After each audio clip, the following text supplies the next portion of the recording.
அடுத்த பலிகடா ஏடிஎம்கேலேருந்து வந்தவர் ராஜகண்ணப்பன். அவர் ராமநாதபுரம் தொகுதி. அவருக்கு யாதவர்கள் வந்தால் இங்கே கொஞ்சம் அதிகம் ராமநாதபுரத்தில். இவர் சொல்கிற ஆளுக்கு பெரும்பாலான எல்லா யாதவர்களும் ஓட்டு போட மாட்டாங்க. எல்லா பல யாதவர்கள் ராமநாதத்தில் இருக்கிறவங்க ரொம்ப கரெக்டாக ஆளை பார்த்து தான் போடுவாங்க. ஒரு சில பேர் அதுக்குன்னு ஒரு குரூப் இருக்குது, இவருக்கு போட்டு வச்சுருக்காரு. அவங்க இவர் சொன்னால் ஓட்டு போடுவாங்க. அதனால் ஈரோட்டில் இது ராமநாதபுரத்தில் இவர் கொஞ்சம் யாதவர்கள் மத்தியில் கொஞ்சம் ஓட் பேங்க் இருக்குது. இப்போ எலெக்ஷனில் அதுக்காகத்தான் அவர் அதிமுகவில் இருந்து ஜெயலலிதா அவர்கள் மரணம் அடைஞ்ச பிறகு இப்போ ஸ்டாலின்கிட்ட வந்து சேர்ந்த உடனே பதவி கொடுத்தார். ஏன்னா ராமநாதபுரத்தில் யாதவர் ஓட்டு இருக்குது அப்படின்னு. ஆனால் ஒரு விஷயம், அவர் ஜெயலலிதா பீரியட்லேயே மந்திரியாக இருந்தவர். ஸ்டாலின் சும்மா சுற்றிக்கிட்டு இருக்கும்போதெல்லாம் மந்திரியாக இருந்தவர். 91 மந்திரி கண்ணப்பன். அவங்களுக்குன்னு சுயமரியாதை இருக்குல்ல. ராமநாதபுரம் தொகுதியில் ஸ்டாலின் யாரை நிறுத்தினார் பார்த்துக்கோங்க. ஒரு முஸ்லீம் லீக், அதுலேருந்து ஒரு கேண்டிடேட். அந்த ஆள் என்னென்னா பயங்கரமான ரவுடியாக இருக்கார். இந்த வீடியோவை பாருங்கள். அதாவது ஒரு விழா நடத்துகிறாங்க. அந்த விழாவில் வந்து மந்திரி கண்ணப்பன் கலந்துக்கிறாரு, லோக்கல் எம்எல்ஏ கலந்துக்கிறாங்க, கலெக்டர் கலந்துக்கிறாரு. இவர் லார்டு யார், இந்த இவர் முஸ்லீம் லீக். இவர் ஒரு சீட்டை வாங்கிக்கிட்டு அதுக்கு ஒரு கேண்டிடேட்டு லார்டு. இவர் என்னென்னா, நான் வராமல் இவர் வர லேட் ஆகிடுச்சு. விழாவை ஆரம்பிச்சுட்டாங்க, அரசாங்க விழா. அங்கேருந்து வந்தோடனே மேடையிலேயே நான் வராமல் ஏன் ஆரம்பித்தான் அப்படின்னு சொல்லி கண்ணப்பனை அடிக்க போகிறார்.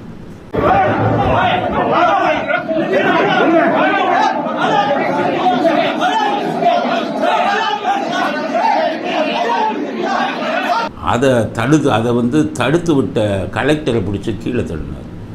கலெக்டர் போய் கம்ப்ளைண்ட்லாம் கொடுத்தார். அந்த மாதிரி ஒரு ரவுடித்தனம் பண்ணின ஒரு முஸ்லீம் லீக்கு சேர்ந்த முன்னாள் எம்பி, போனதில் அவர் எம்பி. இந்த இதில் முதல்ல ஸ்டாலின் அவருக்கு எம்பி கொடுக்கலாமா? அப்போ கண்ணப்பன் வந்து ஸ்டாலின்கிட்ட சொன்னார், போனதில் புதுக்கூட்டம் மேடையிலே என்னை அடிக்க வராருங்க முஸ்லீம் லீக்காரு. நான் எவ்வளோ பழைய ஆள், நேற்று வந்த மனுஷங்க, ஒன்றுக்குமே லாயக்கு இல்லாத ஆள், என்ன அடிக்க வராருங்க. நீங்கள் அவருக்கு இந்த தடவை நீங்கள் முஸ்லீம் லீக்கு சீட்டு கொடுங்க, ஆனால் இந்த வேட்பாளரை நீங்கள் நிறுத்தாதீங்க, அப்புறம் நான் வந்து வேலை செய்ய முடியாது, என்னை அவ்வளோ அவமானப்படுத்திட்டாருன்னு சொன்னார். ஸ்டாலின் வேணும்னே அதே முஸ்லீம் லீக்குக்கு அங்கே சீட்டு கொடுத்து கண்ணப்பனை அடிக்க வந்த அதே ஆள் கேண்டிடேட் போட்டார். ஏமா வேலை செய்வான்? தன்மானம் சுயமரியாதை இருக்கிறவன் வேலை செய்வானா? ஸ்டாலின் சைக்கிளில் சுற்றிக்கிட்டு இருக்கும்போது மந்திரியாக இருந்தவர் கண்ணப்பன். அவங்களெலாம் உங்களுக்கு வேலை செய்வாங்களா? ஆக அவரையே போட்டுட்டு இப்போ அவருக்கு கண்ணப்பன் சரியாக வேலை செய்யலையாம். உண்மையான காரணம் கமிஷன் கொடுக்கல, அதை காரணம் காட்டி சரியாக வேலை செய்யலை ராமநாதபுரத்தில், அவர் தூக்கப்படுறாங்களாம்.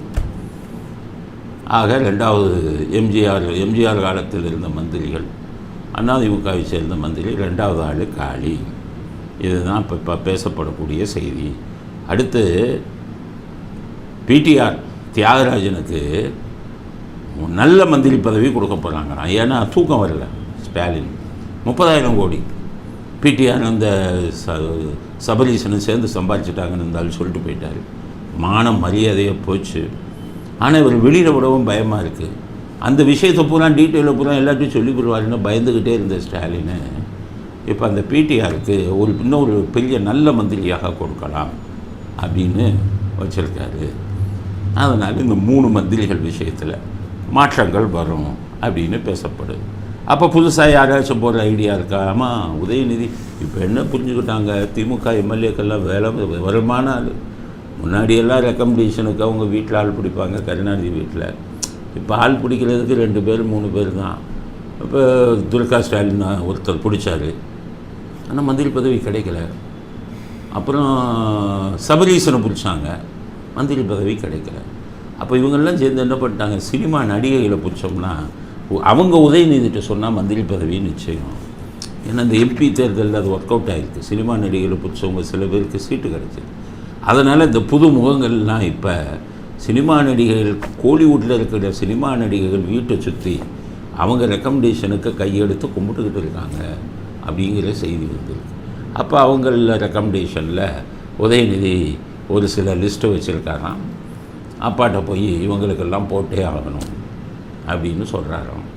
அதனால் உதயநிதி கொடுத்த லிஸ்ட்டில் சில பேர் புதுமுகங்கள் வருவார்கள். இதுதான் மந்திரி சபையில் திமுக ஆட்சியில் ஏற்பட போகும் மாற்றம் அப்படிங்கிற செய்தி வந்திருக்கு. சில நாட்களில் சில பேர் தலை காலியாகும், சில பேர் புதியவர்கள், சினிமா நடிகைகளிடம் செல்வாக்கு உள்ளவர்கள் உள்ளே வருவார்கள். இதுதான் திமுகவில் அமைச்சரவை சம்பந்தப்பட்ட செய்தி.